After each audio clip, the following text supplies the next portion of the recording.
Assalamualaikum warahmatullahi wabarakatuh. Kembali lagi di acara Batu PMC Bicara Mutu RSU Kuningan Medical Center. Dengan saya Tuti dan tamu kita yaitu Dr. Dini Fitriani, SPKFR, spesialis kedokteran fisik dan rehabilitasi. Beliau adalah salah satu dokter di RSU Kuningan Medical Center. Assalamualaikum dok. Gimana kabarnya dok? Alhamdulillah hari ini baik. Ya. Mungkin dipersilakan dulu untuk memperkenalkan diri ya dok. Kenalkan diri ya? Ya. Nama saya Dr. Dini Fitriani, SPKFR. SPKFR itu mungkin banyak yang belum tahu ya. SPKFR sendiri kepanjangan dari Spesialis Kedokteran Fisik dan Rehabilitasi. Saya tinggal di Kuningan, kemudian saya lulusan dari Unpad. Saya sudah berpraktek sekitar untuk spesialisasi ini sekitar 3 tahun. Salah satu tempat praktek saya di sini di Rumah Sakit Medical Kuningan Medical Center Kuningan. Baik, mungkin itu aja perkenalannya. Mungkin kalau misalkan ada tanya-tanya lagi tentang identitasnya lebih lanjut bisa di chat aja ya di kolom komentar. Nah, untuk tema hari ini dok, bicara mutu tentang pelayanan unggulan rehabilitasi medik di RSU Kuningan Medical Center. Ingin mengetahui lebih banyak tentang rehabilitasi medik itu seperti apa sih? Karena di kalangan masyarakat, apalagi yang awam ya dok, itu fisioterapi, lebih dikenal fisioterapi itu ya katanya tukang pijit. Nah, untuk ini harus lebih diperjelas lagi ya dok, dijelaskan lebih detail rehabilitasi atau fisioterapi itu apa. Nah, apa sih fisioterapi atau rehabilitasi?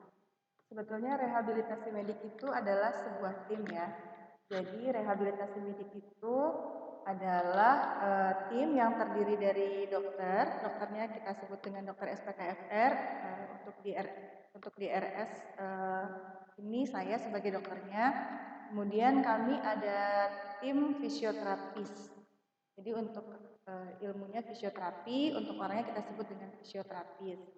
Nah, ya memang ya, saya juga kadang beberapa orang kalau misalnya, dok nanti dikirim ya ke RM, nanti kita pijit-pijit, ya sudahlah gitu ya. Tapi sebetulnya ya memang kalau pijit-pijit itu kan berarti ada nyeri ya di situ. Memang salah satu yang kita tangani adalah nyeri. Kalau pijit kan otot ya, salah satunya nyeri otot. Namun sebetulnya rehabilitasi medik itu luas ya. Rehabilitasi medik itu luas. Kita tidak hanya menangani masalah nyeri, bisa nyeri otot, bisa nyeri karena saraf, bisa juga kita ada yang kasus-kasus patah tulang, kasus stroke. Intinya kalau untuk bagian rehabilitasi medik itu kita punya goal atau kita punya tujuan, kita sebisa mungkin, seoptimal mungkin agar pasien-pasien itu kembali fungsinya. Apakah fungsi kembali bisa mobilisasi, misalnya bisa berjalan, yang tadinya pasien stroke tidak bisa berjalan, kemudian fungsi ya bisa fungsi bicara, fungsi makan, ya. Jadi untuk perbaikan dari fungsi sehari-hari, tapi melalui tidak selalu melalui obat, karena sebagian rekan-rekan sejawat saya mungkin banyak menangani di bagian obat, tapi kalau kita di alat-alat modalitas dan juga latihan fisik ya, makanya kenapa disebut kedokteran fisik, latihan-latihan fisik untuk tadi kembali ke fungsi ataupun untuk mengurangi seperti itu. Baik. Untuk penyakit apa saja dok yang ditangani di rehabilitasi medik? Sebetulnya dari lahir ya sampai tua itu kita ada bagiannya. Kalau untuk anak, misalnya ada yang kesulitan makan ya, biasanya pada bayi-bayi prematur itu sensori motornya belum bagus. Nah itu sebetulnya bisa untuk di bagian rehabilitasi medik kita stimulasi supaya minumnya bisa lebih baik. Kemudian tumbuh kembang, misalnya ada yang terlambat tumbuh kembangnya di usia 9 bulan harusnya sudah bisa duduk, namun belum bisa duduk, itu sebetulnya ada terapi khususnya. Kemudian untuk nyeri, misalnya kasus nyeri pinggang bawah, kemudian kasus-kasus misalnya pasca operasi supaya bisa kembali berjalan ataupun perbaikan dari struktur, misalnya tadi apa ya, kekakuan gitu ya, kita bisa membantu untuk pasien-pasien stroke, untuk pasien-pasien yang pernafasannya kurang baik. Sebetulnya luas ya untuk rehab medik itu, luas sekali. Nah, kapan sih harus mengunjungi dokter spesialis rehabilitasi medik? Apakah yang tadi misalkan ya bicaranya emang pas awal lahir, pas lahir itu ternyata usia harusnya udah mulai bicara ternyata tidak, terus itu harus langsung ke fisioterapi atau emang harus kemana gitu? Atau misalkan intinya kapan mengunjungi dokter spesialis rehabilitasi medik itu sendiri? Sebetulnya tadi kembali lagi jika terdapat gangguan fungsi ya, gangguan fungsi tadi gangguan fungsi berjalan, mobilisasi, gangguan fungsi makan pada pasien usia berapapun bisa datang ke kami. Kalau pada umumnya sih memang sebaiknya ke sejawat-sejawat dulu ya. Misalnya kalau anak, ke dokter anak dulu.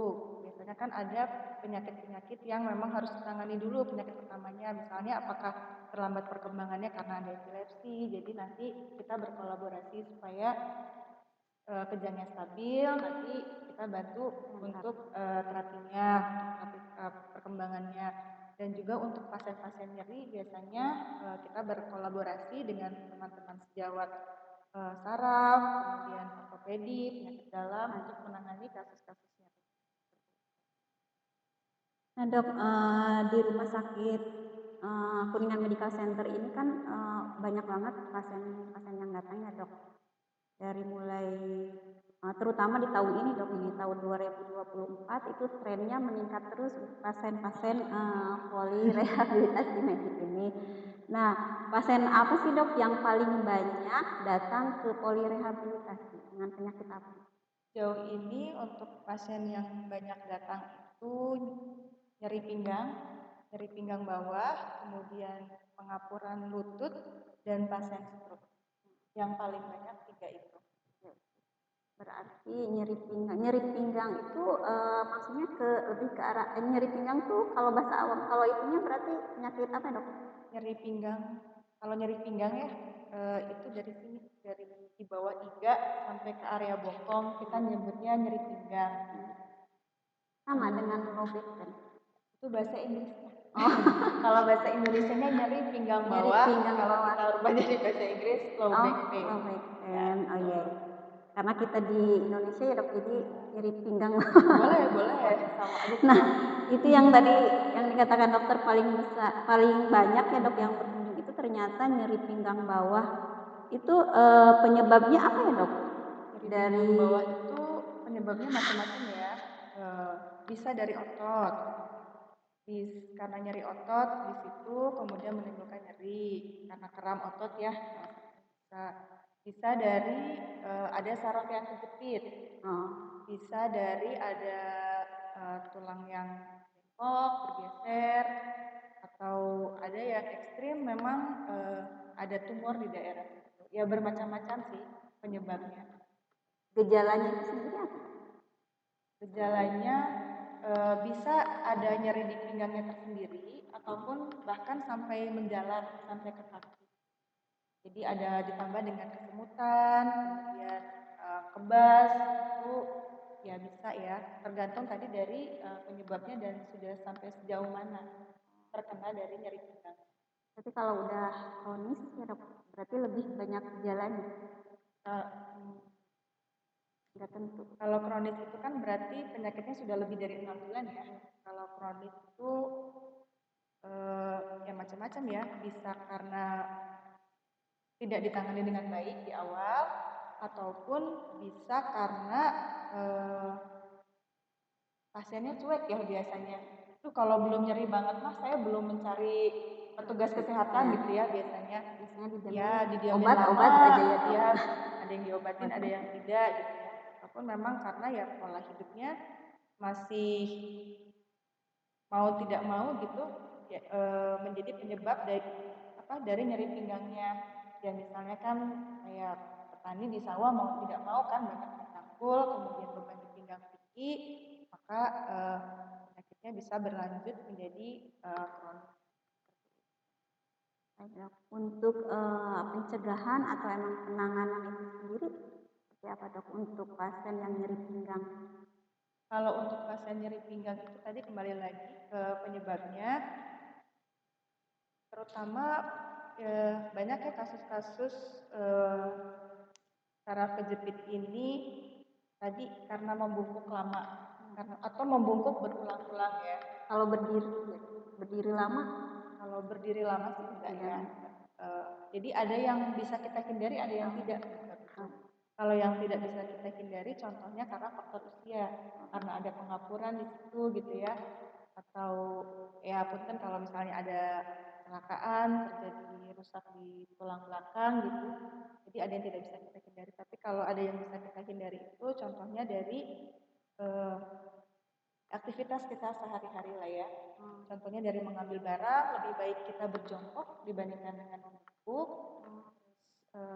Hati-hati dalam membawa barang berat, lebih baik diringankan lah. Jadi misalnya kalau apalagi untuk pasien lanjut usia ya, udah mulai usia 40-50 lah, daripada membawa ember berat gitu sekali bawa, mendingan setengahnya aja.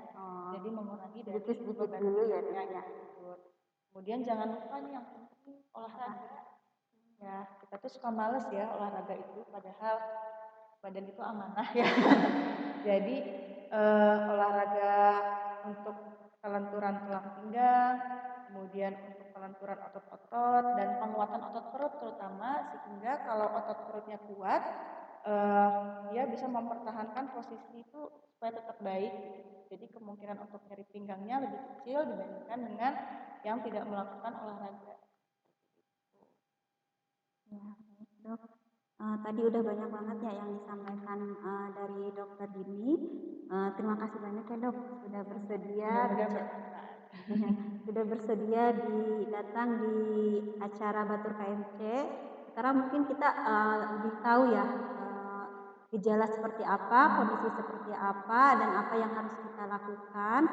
Nah, dari itu ayo datang ke rehabilitasi medik di RSU Kuningan Medical Center. Nah, terima kasih banyak untuk perhatiannya. Tunggu mungkin ya podcast selanjutnya lain kali. Semoga bermanfaat. Cukup sekian. Wassalamualaikum warahmatullahi wabarakatuh. Berapa menit ya?